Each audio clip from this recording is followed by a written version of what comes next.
looking out for the opposition, we don't do this for mass appeal.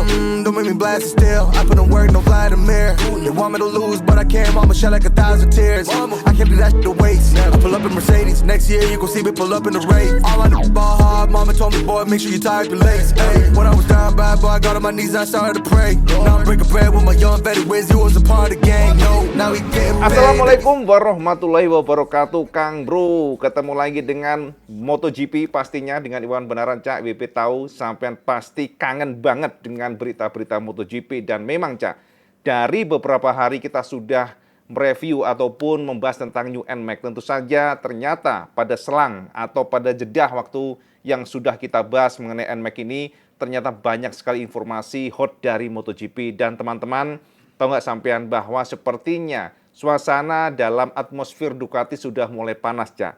Karena dari interview terbaru Marc Marquez, siapa menyangka bahwa ternyata Pecco Bagnaia tidak menyapa, nggak menegur mungkin ya, atau nggak memberikan selamat atau apapun itu, yang mana ini adalah hal yang kurang lazim. Karena teman-teman, informasi buat sampean bahwa pembalap ketika ada tim yang akan datang atau ada tandem yang akan datang biasanya akan mengucapkan selamat, akan mengucapkan congratulations setelah gabung dengan tim mereka. Tapi ternyata konfirmasi yang kita dapatkan dari Marquez sejauh ini ternyata tidak ada konfirmasi apapun, tidak ada basa-basi apapun dari Pecco terhadap bergabungnya dia atau Marc Marquez Ducati. Nah, teman-teman, ini adalah pembuka tentunya dan ada informasi pula yang paling fresh dan baru di mana kita mendapatkan kabar yang paling mengejutkan, Cak. Kita nggak pernah menyangka sama sekali karena sebelumnya kita sudah membahas perkara Maverick Viñales yang diduga sudah ditawari oleh Honda atau sudah coba di-approach atau didekati oleh tim HRC, Cak. Tapi ternyata, Cak, siapa menyangka justru tiba-tiba Maverick Viñales meninggalkan Aprilia dan gabung dengan KTM. Ini ada apa? Ini what happen ayah naon? Kok tiba-tiba demikian? Jadi, Cak, kita akan bahas satu persatu, Kang Mas. Nah, teman-teman, yang pertama, kita akan coba membahas mengenai Pecco dulu dan juga Marquez dulu karena ini adalah sesuatu yang hot pastinya. Sebab ada beberapa informasi yang kita dapatkan terutama tentang masuknya Marquez ke dalam tubuh Ducati Lenovo. Dan teman-teman, siapa menyangka pula bahwa ternyata Marquez dari konfirmasi Marquez sendiri diduga ya Marquez ini sebenarnya tidak disukai oleh Pecco. Pastinya demikian karena memang beberapa informasi sebelumnya dari beberapa press conference yang dilakukan oleh Marc Marquez dan juga Pecco Bagnaia, Marquez sendiri memberikan penekanan bahwa target dia hanyalah bagaimana bertarung untuk title juara dunia. Target Marquez langsung membidik untuk menjadi juara dunia tahun depan.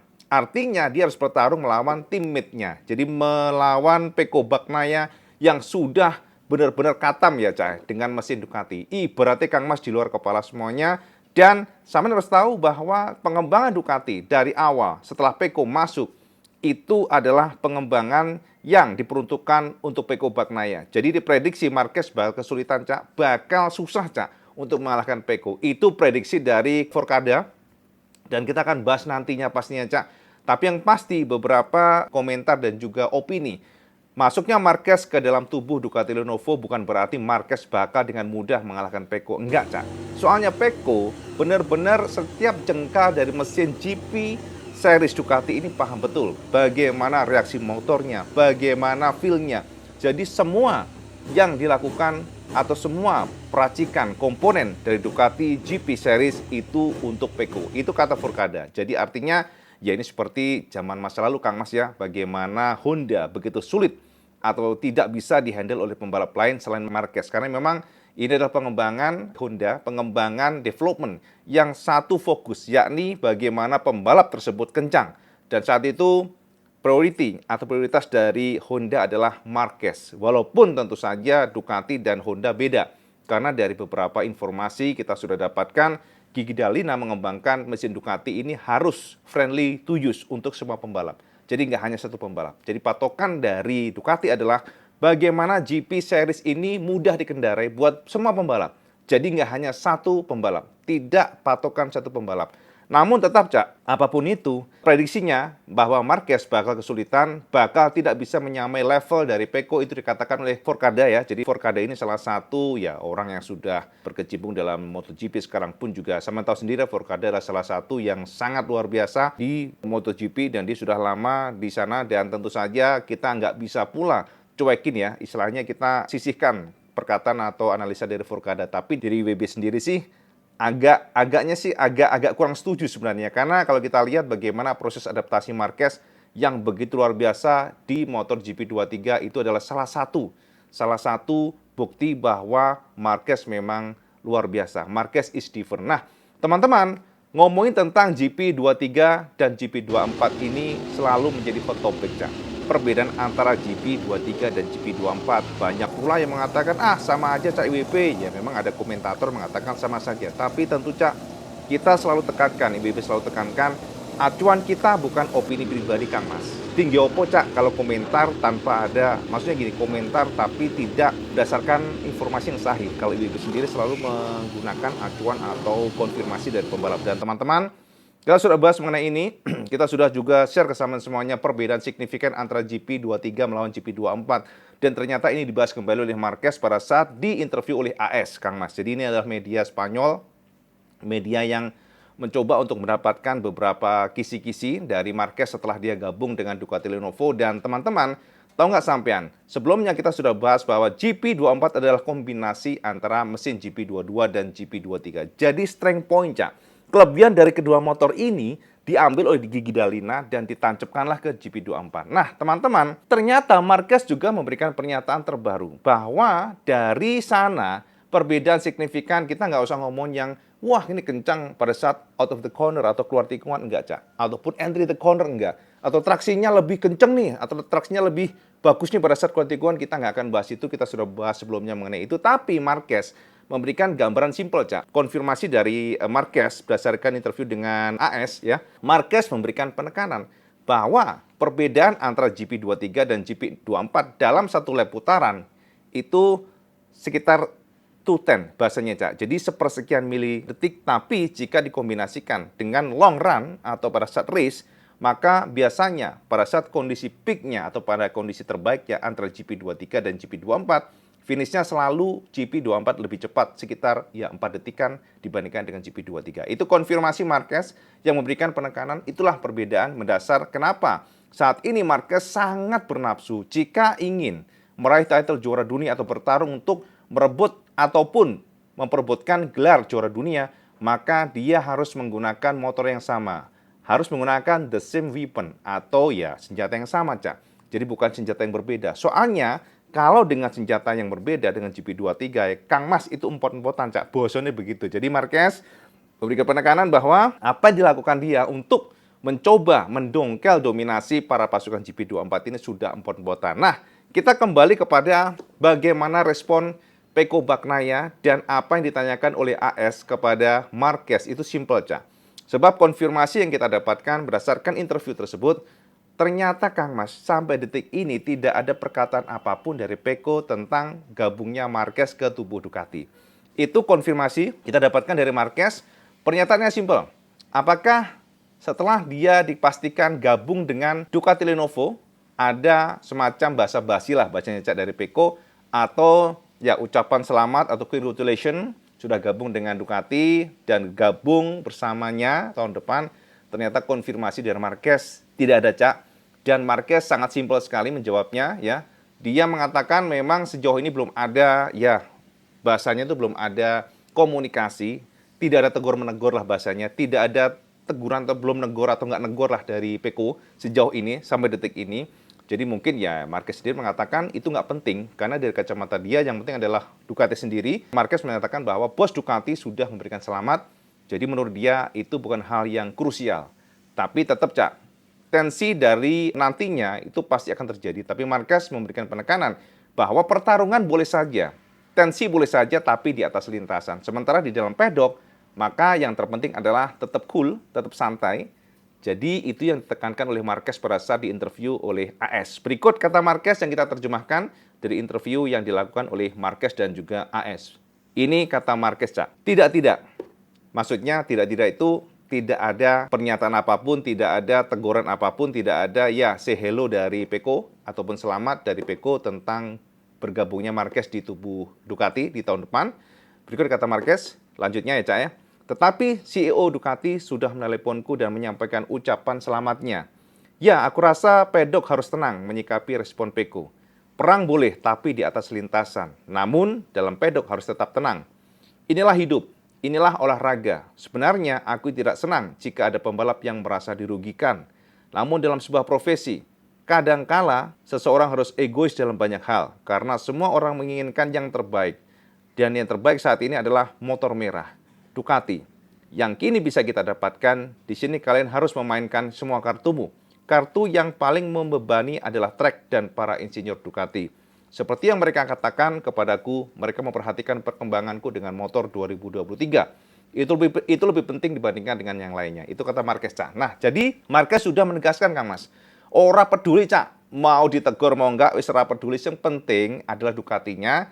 Dan ternyata ini adalah sebagai, apa ya, kita katakan sebagai sebagai penegas bahwa Marquez, ya yang jelas bagaimana tahun depan, dia targetnya tetap ya akan ada pertarungan di atas lintasan dan itu akan menjadi salah satu tujuan dia gabung dengan Ducati Lenovo, yakni mengoleksi juara dunia, title juara dunia 2025. Apakah ini akan mudah? Tentu nggak akan mudah, Cak, karena dari informasi Forgada bahwa GP Series Ducati itu dikembangkan selama bertahun-tahun dan pusat pengembangan itu di kepalanya ya, kepala dari Pecco, karakter dari Pecco ataupun behavior dari Pecco, riding style dari Pecco, dan semuanya akan membuat Marquez kesulitan untuk menyamai kekuatan dari Pecco. Itu kata Forgada. Kita akan bahas nanti pada next video tentang itu, Cak. Ini menarik sekali, karena memang bagaimanapun sebuah informasi patut kita bahas kalau memang ini hot, bener nggak? Dan tentu saja, Cak, itu adalah pembuka IWP tentang bagaimana kondisi Ducati yang mulai memanas. Dan ini adalah tantangan Ducati, Cak. Ini adalah challenge Ducati. Karena nggak mudah, Cak, memelihara macan dalam satu kandang. Dua-duanya kan ini adalah pembalap yang betul-betul ambisinya gede untuk jadi juara dunia. Bagaimanapun, Pecco yang juara dunia 2 kali, dan Marquez yang juara dunia sudah lama sekali. Dan saat ini Marquez ingin bangkit, ingin menunjukkan bahwa dia masihlah menjadi the best rider. Dan dia ambisinya adalah mengalahkan rekor Valentino Rossi. Tentu ini nggak mudah dan tentu ini akan menjadi gesekan yang tidak bisa kita hindari. Sebab Pecco adalah orang atau pembalap yang ditempa oleh Valentino Rossi, ya kan, di Fear of the Six. Bagaimanapun selalu, Cak, ada titik di mana Pecco pasti akan ingat 2015 ya, bagaimana perjuangan Valentino Rossi yang ingin menambah gelar juara dunianya dan dia merasa atau Valentino Rossi merasa bahwa semuanya gagal gara-gara Marquez. Sementara Pecco saat ini sudah betul-betul ya established, Cak. Kita katakan established, dia sangat luar biasa dengan Ducatinya. Tapi tiba-tiba ada Marquez yang mencoba mengganggunya. Jadi ini pasti akan terjadi gesekan yang tidak bisa kita hindari dan itulah tantangan Ducati. Bagaimana tahun depan kita lihat saja Gigi Dalina, kita akan lihat juga bagaimana reaksinya, bagaimana caranya untuk mencoba meredam keduanya, karena pasti akan ada gesekan. Dan tentu saja, Cak, sekarang belum kelihatan, tapi teman bisa bayangin nggak? Nanti, Cak, dengan menggunakan very benar-benar sama-sama merah nih, red color, Lenovo, Ducati, dan cucuk-cucukan di atas lintasan, sampai gesek-gesekan ya, senggol-senggolan, sampai finish tuh nempel terus. Sama bisa bayangin nggak kira-kira pada saat masuk pedok? Ya, pasti tensinya akan naik. Pasti, itu seperti Lorenzo dan Rossi di masa lalu, bagaimana akhirnya Yamaha memisahkan pedok mereka, memisahkan, ada dinding pemisah ya. Dan saat itu memang, Cak, konfirmasi kita dapatkan di era dulu itu, ternyata Yamaha memberikan informasi bahwa Rossi lah yang meminta untuk di-scut. Ya, jadi pedoknya di-scut karena Rossi merasa Lorenzo sering mencuri data dari dia ya saat itu. Jadi dia nggak mau data semuanya telemetri dan sebagainya di-copy oleh Lorenzo. Dan pada akhirnya itulah gesekan yang terjadi. Kita duga nantinya bisa saja demikian. Akan ada nama kekesalan dan itu yang kita takutkan. Ya, Cak ya, itu yang pertama, Kang Mas ya. Dan kemudian yang second information. Nah, teman-teman, informasi kedua ini juga hot sekali, Kang Mas. Karena jika kita lihat saat ini ternyata dikonfirmasi bahwa, nah, pastinya, Cak, informasi mengejutkan karena Maverick Viñales secara resmi sudah gabung bersama dengan KTM Test3 Red Bull. Jadi, Kang Mas, konfirmasi ini mengejutkan kita semuanya, walaupun Enea pun kita sebenarnya sudah paham ya, pastinya Enea Bastian ini akan gabung dengan KTM.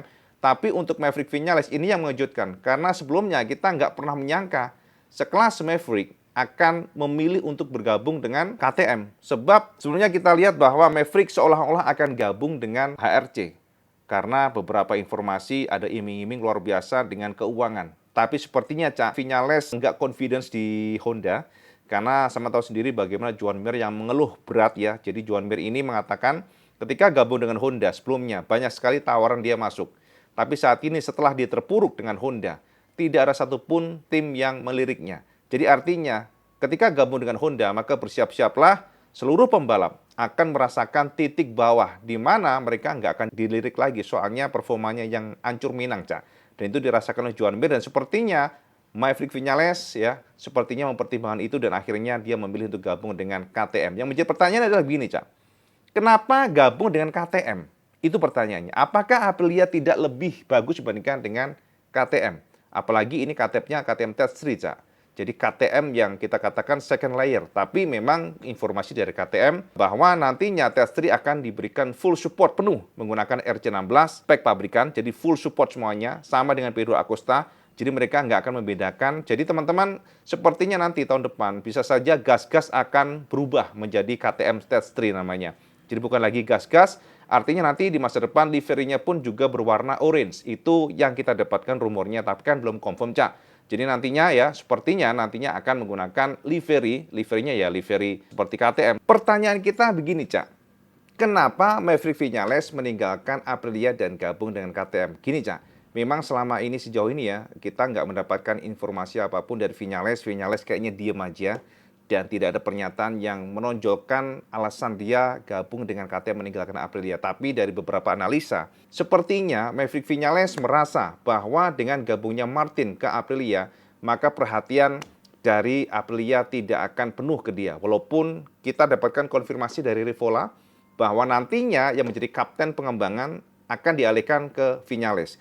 Tapi itu adalah konfirmasi yang bisa saja berubah. Apalagi kita tahu bahwa Martin adalah salah satu pembalap bagus ya, artinya Martin pembalap muda dan sepertinya mustahil jika nantinya bergabungnya Martin akan membuat Viñales menjadi pembalap nomor 1, sepertinya enggak. Dan itu disadari betul oleh Viñales. Dengan Honda sebenarnya ya, walaupun secara cuan gede, Cak, tapi secara prospek karir bisa saja hancur di atas mesin Honda. Sekarang ini ya, at least sekarang ini. Dan sepertinya ya, ada iming-iming yang cukup gede dari Red Bull karena memang selama ini, sekarang ini ya, KTM disupport penuh oleh Red Bull. Artinya dana dari KTM untuk Maverick Viñales gabung untuk tandem dengan Enea cukup besar. Itu yang kita prediksi. Makanya dengan beberapa pertimbangan tersebut dari kondisi Aprilia yang mungkin nggak stabil lagi, dia merasa dengan bergabungnya Martin maka akan membuat Viñales tersisih, bisa saja demikian. Dan juga secara cuan lebih gede dibandingkan dengan Aprilia. Kita tahu juga kan bagaimana Aprilia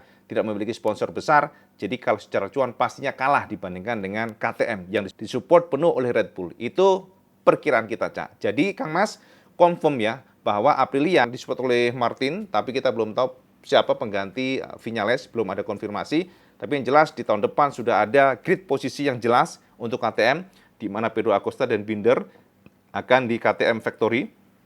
Sementara Enea Bastianini dan juga Maverick Viñales akan confirm dengan KTM Tech3. Jadi kedepannya sepertinya tidak akan mengusung nama gas-gas, tapi bisa saja akan mengusung nama KTM Tech3. Ini adalah tim yang disupport penuh oleh KTM Factory. Itu ya yang kedua, Cak. Nah, teman-teman, kita sekarang bertanya, siapa sih yang akan menggantikan Marquez di Gresini? Itu yang pertama ya. Jadi kita tahu bahwa Gresini kan akan kehilangan Marquez tahun depan. Jadi memang ada beberapa nama yang muncul karena Gresini tetap ya secara status Gresini akan menjadi tim satelit. Tentu saja motornya lebih tua 1 tahun. Jadi ini adalah sebuah kondisi yang tidak membuat ya pembalap-pembalap bagus akan melirik. Tapi tetap, Cak, tetap artinya begini. Dengan kondisi beberapa pembalap yang memang mengambang seperti Alex Rins dan juga Joan Mir, pasti ada sesuatu yang menarik di sana. Karena Ducati, siapa nggak mau nyetir motor Ducati? GP24 apalagi, tahun depan kan GP24 akan dialihkan ke Gresini. Jadi prediksi kita, bisa saja Joan Mir akan gabung ke Ducati. Apalagi sekarang kita tahu bahwa Joan Mir sekarang ini mengeluh banget dengan kondisi Honda. Dia betul-betul terpuruk walaupun ya kita katakan dia adalah menjadi the best rider Honda saat ini. Tapi tetap, Cak, terlempar di 17 klasemen sementara atau 18 ya. Jadi itu adalah kondisi yang tidak menyenangkan, kondisi yang membuat mental hancur, Cak. Makanya sepertinya bisa saja nanti di masa depan Joan Mir akan mencoba untuk mendekati Grace ini, bisa saja demikian dengan menggunakan GP24. Sementara nama ya ada Fermin Aldeguer juga di sana. Jadi dia akan ada pertarungan di sana, Cak. Bahkan ada beberapa nama pula seperti Alex masuk, sementara Franco Morbidelli masih nggak jelas ya, masih ngambang, dan itu adalah kondisi di mana apapun bisa terjadi di masa depan, khususnya di Gresini Ducati. Itu, Cak, ya. Nah, sekarang bagaimana dengan Aprilia? Sepeninggal Viñales, siapakah yang akan gabung ke Aprilia? Ini memang masih belum jelas, Cak, karena ada beberapa nama pula yang masuk, termasuk juga pembalap Ducati dari VR46, Bezzecchi, walaupun itu juga belum jelas pula. Dan juga ada nama Fabio Di Giannantonio, karena saya tahu Fabio betul-betul bernafsu untuk tunggang motor factory. Sementara juga ada nama salah satu pembalap Amerika yang sekarang ini ya, Robert namanya. Jadi sekarang dipertimbangkan pula oleh Aprilia. Jadi kita belum tahu nih siapa kira-kira yang akan menggantikan posisi Viñales untuk tandem dengan Jorge Martin. Untuk lainnya, Kang Mas, bagaimana dengan Jack Miller? Nah, ini juga masih belum pasti. Jack Miller juga masih menjadi pertanyaan kita pula. Akan tetapi apapun bisa terjadi jika nantinya Joan Mir meninggalkan Honda dan Honda kosong, maka bisa saja Jack Miller ke Honda. Tapi kalau kita melihat bagaimana kondisi Honda dan juga bagaimana Honda sudah pernah bersama dengan Miller, apapun memang bisa terjadi. Jadi bisa saja nanti Miller entahlah malah keluar dari MotoGP, bisa saja. Tapi yang jelas kalau kita ngomongin Joan Mir, Mir tidak ingin pensiun, itu aja. Karena masih berusia 26 tahun, Cak. Gila, Mas. Masih enom, Cak. Masih muda tapi mentalnya sudah hancur, Kang Mas. Dan pengakuan dari Joan Mir, dia banyak konsultasi dengan Marquez, Cak. Jadi konsultasi dengan feelingnya setelah dia merasakan suffering, sangat kesulitan di atas mesin Honda. Kemudian dia pindah ke Ducati dengan GP23 dan luar biasa performanya, bagaimana sarannya. Jadi konfirmasi dari Joan Mir, dia banyak berkonsultasi dengan Marc Marquez perihal itu, Cak. Aduh, ini memang kalau kita ngomongin mengenai pembalap Honda, ini betul-betul suffering ya, kesulitan, Cak. Dan kita juga sangat berharap sekali ada kebangkitan Honda, pabrikan Jepang khususnya Yamaha pula. Sementara Yamaha ini kalau kita lihat memang menyeting ya. Kita lihat improve-nya lumayan kelihatan kalau dari Yamaha, tapi Honda masih belum. Jadi Kang Mas, apapun itu, Cak, kita bisa pastikan bahwa hubungan antara Pecco serta Marquez memang tidak baik-baik saja. At least begitu. Tapi kita lihat ini padahal belum mulai, Cak. Belum mulai wae koyo ngene, Kang Mas. Engko lek wis balapan cucuk-cucukan piye, Kang Mas? Itu yang dikhawatirkan ya. Kita juga cukup khawatir lah bahasanya, Cak. Bagaimana nanti tensinya, tapi kita lihat saja seperti apa. Dan yang jelas, Kang Mas, bisa kita pastikan bahwa Maverick Viñales sudah dikontrak oleh KTM. Ya, that's 3. Welcome to Maverick, welcome to KTM, termasuk juga Enea. Clear sekarang, squad dari KTM sangat kuat tahun depan. Pedro Acosta, Binder, Enea Bastianini dan juga Viñales, ini gila ya, ini bakal menjadi tantangan. Tapi teman-teman, tentu saja Ducati langkahnya sangat tepat karena Ducati paham bahwa pertarungan mereka, bahwa perjuangan mereka untuk tetap mendominasi nggak mudah. Tapi dengan hadirnya Marquez, tentu saja ini akan membuat line up Ducati Lenovo semakin kuat. Dan Ducati tahun depan juga sepertinya sudah menyiapkan beberapa skenario, contohnya untuk memperkuat tim mereka dalam bertahan di MotoGP. Dan untuk Honda masih belum jelas siapa, bagaimana nantinya, karena ya kita tunggu saja Joan Mir seperti apa. Dan Yamaha pastinya juga Fabio jelas, tapi memang rumornya Pramac, Cak, sedang bernegosiasi sangat kencang dengan Yamaha. Apakah mereka akan jadi masuk ke tim satelit Yamaha, kita juga belum tahu, tapi status Rins masih belum jelas. Jadi apapun itu kita tunggu dan sama coba komen di bawah. Kira-kira dengan Pecco tidak memberikan selamat kepada Marquez, apakah ini memang sesuatu hal yang kurang bagus? Atau memang ini hal yang lazim? Karena juga dari pertanyaan AS pun seperti mengarah bahwa dengan statement yang dikatakan Marquez, sepertinya memang Pecco tidak menyukai Marquez, jelas demikian, dan ini akan memanaskan hubungan mereka di masa depan. Sama komen di bawah, dan seperti biasa kalau teman suka video ini, semuanya like, share, dan subscribe. Ojo lica, sampai sholat lima waktu karena itu yang paling penting. Assalamualaikum warahmatullahi wabarakatuh. Salam sekandos.